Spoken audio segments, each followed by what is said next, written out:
Assalamualaikum warahmatullahi wabarakatuh. Kami dari kelompok 8 izin mempresentasikan hasil diskusi kami mengenai tugas akhir analisis praktik akuntansi manajemen dalam usaha pembibitan untuk mata kuliah akuntansi manajemen. Anggota kelompok 8 yaitu ada Amelia Putri Absari NPM 074, Puja Pramudianti NPM 078, dan Ayu Rofi Widayanti NPM 118. Mengenai pembibitan cabai. Harga cabai yang tinggi memberikan keuntungan yang tinggi pula bagi petani. Keuntungan yang diperoleh dari budidaya cabai umumnya lebih tinggi dibandingkan dengan budidaya sayuran lainnya.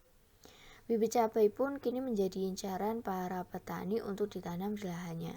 Salah satu tujuan pengembangan cabai adalah untuk meningkatkan produktivitas tanaman cabai. Peningkatan produktivitas tanaman cabai dilakukan untuk memenuhi permintaan konsumen yang terus meningkat dan efisiensi penggunaan lahan seperti halnya memanfaatkan halaman rumah untuk berbisnis cabai. Mereka dapat menanam cabai di dalam pot kecil. Tingginya permintaan bibit cabai menjadi tantangan tersendiri bagi usahawan dalam mengelola usahanya. Dengan menggunakan pengelolaan akuntansi manajemen, usaha yang dijalankan akan lebih terarah, optimal, dan maksimal. Masuk ke pembahasan mengenai akuntansi manajemen dalam usaha pembibitan. Visi, misi, dan tujuan usaha pembibitan. Visi usaha ini yaitu agar terwujudnya pertanian tangguh sebagai penyedia produk pertanian yang aman, berkualitas, dan berdaya saing. Lalu mempunyai misi usaha untuk menjadi produsen bibit cabai yang berkualitas tinggi dan berdaya saing. Lalu meningkatkan produktivitas bibit cabai baik dalam segi kualitas maupun kuantitas, serta menjalin kemitraan dengan usaha lain untuk mengembangkan sayap usaha dan memperkuat usaha bibit cabai. Tujuan usaha pembibitan ini yaitu menyediakan lowongan pekerjaan bagi masyarakat sekitar atau memberdayakan masyarakat sekitar.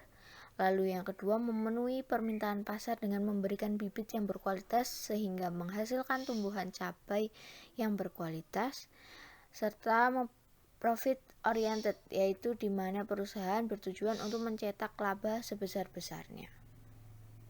Strategi perusahaan dari usaha bibit cabai ini yaitu seperti memberikan akomodasi untuk pengiriman luar kota, lalu memberi pengemasan yang baik dan benar agar sampai di tempat pelanggan masih aman, dan menjaga kualitas bibit cabai yang baik. Lalu melakukan pemasaran menggunakan media sosial seperti membuat iklan di Facebook, Instagram, lalu memberikan pelayanan baik kepada pelanggan seperti fast respon, ramah, dan pengiriman yang tepat waktu.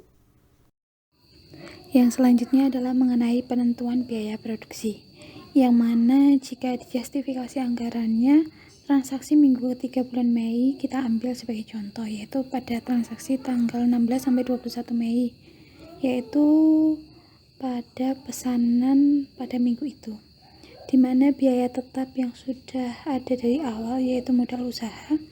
Yang pertama sewa lahan, biaya untuk sewa lahan 1 bulannya 130.000 sehingga dibebankan di minggu itu sebesar 32.500. Untuk bambu biayanya 4,5 juta, dibebankan pada minggu itu 37.500.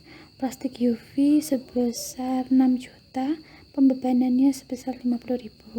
Jasa pembuatan rumah bibit dibebankan sebanyak 17.500. Paranet 3.167, plastik mulsa 7.500, tali rafia 500, dan untuk lain-lain sebesar 8.300.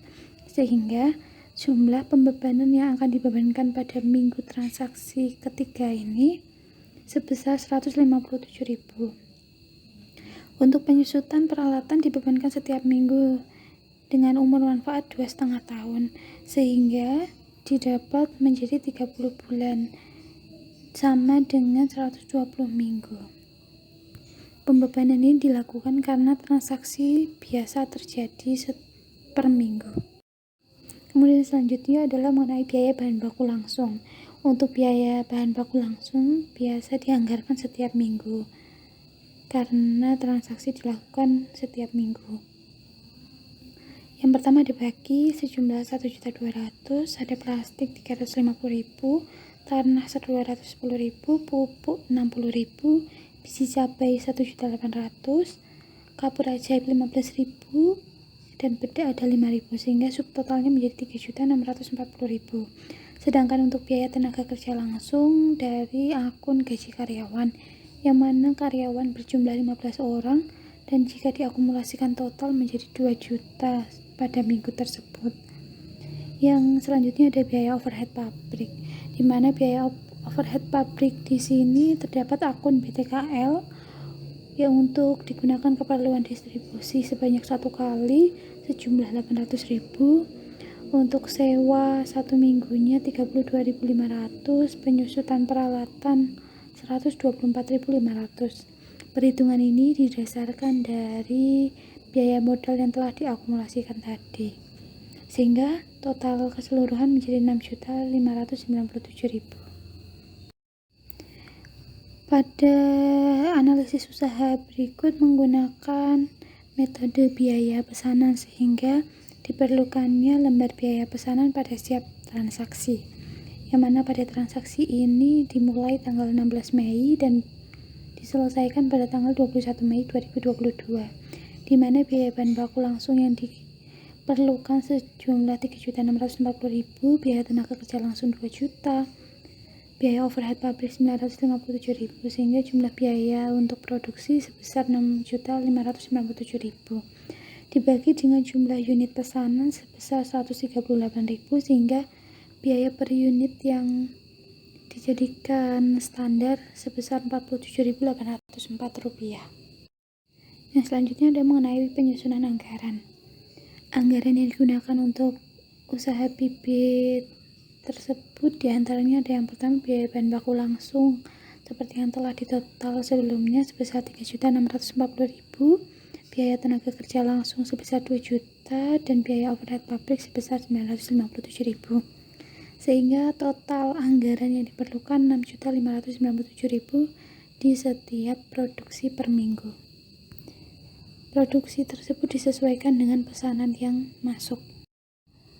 Kemudian selanjutnya setelah menentukan mengenai anggaran dan jumlah biaya produksi, yang selanjutnya adalah penentuan harga jual. Yang pertama ada harga produksi per unit. Harga produksi per buah diperoleh dari biaya total produksi dibagi dengan unit produksi, di mana biaya total tadi sejumlah 6.597.000 dibagi dengan jumlah unit yang diproduksi sebesar 138 buah, menghasilkan dasar standar harga jualnya sebesar Rp47.804, sehingga harga jual produk kisaran 45.000 sampai 75.000. Penentuan harga minimal hingga maksimal oleh pemilik usaha didasarkan pada standar harga jual di pasaran, yang mana disamakan dengan tujuan tidak adanya perbedaan dengan pelaku usaha lain. Yang kedua ada profit usaha. Perhitungan profit usaha dilakukan dengan menghitung total harga jual produk dikurangi dengan harga produksi, sehingga total harga jual sebesar 7.350.000 dikurangi 6.597.000 sama dengan 753.000, sehingga pencatatan keuangan yang dimiliki pelaku usaha belum dilakukan secara terperinci, yang mana banyak biaya operasional yang belum dibebankan ke dalam biaya pesanan, sehingga kelompok kami menginisiasi dalam membantu mengkomputerisasi berbagai informasi yang diberikan oleh pelaku usaha, baik keuangan dari awal pendirian usaha hingga aktivitas produksi saat ini. Begitu juga dengan biaya produksi untuk pesanan pada minggu yang kita analisis, yaitu minggu ketiga pada bulan Mei. Selanjutnya yaitu evaluasi kinerja perusahaan. Evaluasi kinerja yang dilakukan oleh usaha bibit ini adalah sebagai berikut. Yang pertama, pengiriman bibit dilakukan setiap minggu dengan rata-rata pengiriman dilakukan 2 kali dalam 1 minggu. Kedua, bibit yang dikirim hanya sesuai pesanan, karena perencanaan dan operasi perusahaan berorientasi pada kebutuhan dan keinginan pelanggan. Ketiga, perusahaan berusaha memenuhi permintaan dan memberikan kepuasan pelayanan pada pelanggan. Kemudian yang keempat, mengorganisasi bagian yang berorientasi pada penjualan untuk mempertahankan pelanggan. Kelima, maksimal bibit yang diangkut adalah 69 bagi, yang rutin dilakukan pengiriman setiap minggunya. Kemudian yang terakhir, pemasaran bibit tidak hanya di dalam kota, namun juga keluar kota. Pengelolaan persediaan. Pengelolaan persediaan yang dilakukan pada usaha bibit cabai ini adalah dengan metode just in time. Menurut Blosser et al.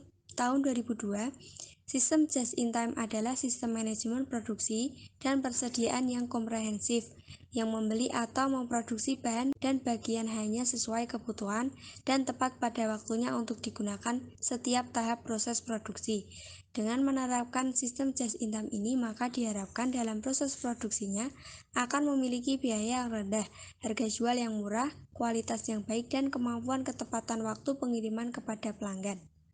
Suatu usaha harus mampu menciptakan proses produksi yang efisien untuk dapat menekan biaya produksi. Proses produksi yang efisien akan tercapai apabila dapat mengurangi kegiatan-kegiatan yang tidak memberikan nilai tambah. Kemudian pertimbangan masalah lingkungan. Di balik suksesnya suatu usaha bibit cabai, tidak dapat dipungkiri usaha ini juga memiliki dampak negatif bagi lingkungan. Maraknya penggunaan pupuk anorganik dan herbisida sebagai eksploitasi lahan dalam jangka panjang membawa konsekuensi berupa kerusakan lingkungan udara maupun makhluk hidup. Selain itu, penggunaan plastik secara terus-menerus juga akan berdampak pada lingkungan, terutama akan membuat tanah menjadi tercemar karena plastik sulit untuk diuraikan. Salah satu solusi yang dilakukan pemilik usaha adalah dengan mengumpulkan sampah plastik pada tempat sampah khusus plastik, kemudian nantinya akan diambil oleh petugas sampah desa. Dengan begitu, lingkungan sekitar akan tetap terjaga kelestarian dan kebersihannya. Kemudian di bab 3 yaitu penutup berupa kesimpulan, bibit cabai merupakan usaha yang sangat menjanjikan untuk daerah dataran rendah. Hal ini selaras dengan selera masyarakat Indonesia dengan cita rasa pedas. Pada dasarnya, cabai merupakan salah satu jenis sayuran yang memiliki nilai ekonomi yang tinggi. Cabai merupakan salah satu komoditas sayuran yang banyak dibudidayakan oleh petani Indonesia karena memiliki harga jual yang tinggi. Itulah sebabnya Zara Bibit mengelola bibit cabai untuk dijual kepada petani. Melihat dari usaha Zara Bibit ini sudah dianggap sebagai bisnis yang layak untuk dijalankan. Dilihat dari aspek keuangan, proses perencanaan modal, kelangsungan finansial dalam usaha sudah baik. Dari aspek hukum dan legalitas, usaha ini sudah mendapatkan izin lokasi dan surat izin tempat usaha dari pemerintah daerah setempat. Dilihat dari aspek ekonomi dan budaya, yaitu tidak berpengaruh buruk terhadap adat masyarakat setempat, terbukanya kesempatan bekerja bagi masyarakat dan menambah tingkat pendapatan per kapita di wilayah sekitarnya. Dilihat dari aspek pemasaran, daya beli masyarakat yang tinggi, jumlah konsumen tinggi, dan potensi pasar yang menjanjikan. Sekian paparan makalah yang dapat kami sampaikan. Kurang lebihnya mohon maaf. Terima kasih atas perhatiannya. Wassalamualaikum warahmatullahi wabarakatuh.